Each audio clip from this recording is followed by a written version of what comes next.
Sir Miller Koteswararao లైన్లో ఉన్నారు. Hello Koteswararao, బాగున్నావా?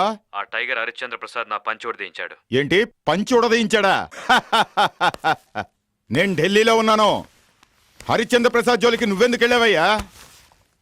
పనికి ఆహార పథకం విషయంలో నేను పుల్లెట్టాననుకో, అది నా కంట్లో పెట్టుకున్నట్టే. గుంటూరు వచ్చినాక చూద్దాంలే. అల్లుడా, ఇప్పుడు ఈ వీడియో కాన్ఫరెన్స్ లో ఎవరు మాట్లాడతారంట? వ్యవసాయ శాఖ మంత్రి గారు.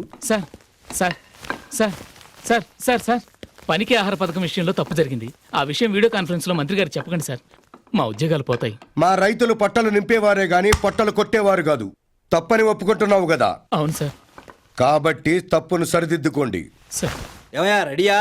Ready sir.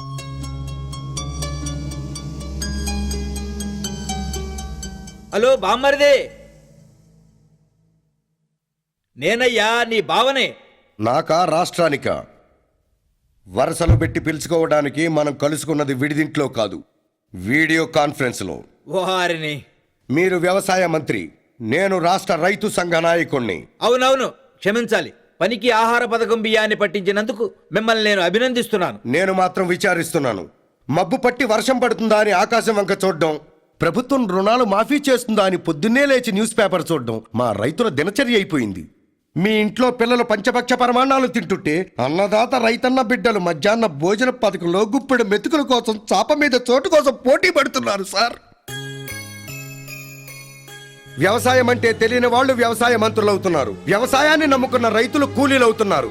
మా రైతు లోకం కళ్ళెర్ర చేయక ముందే మీరు మేల్కోండి.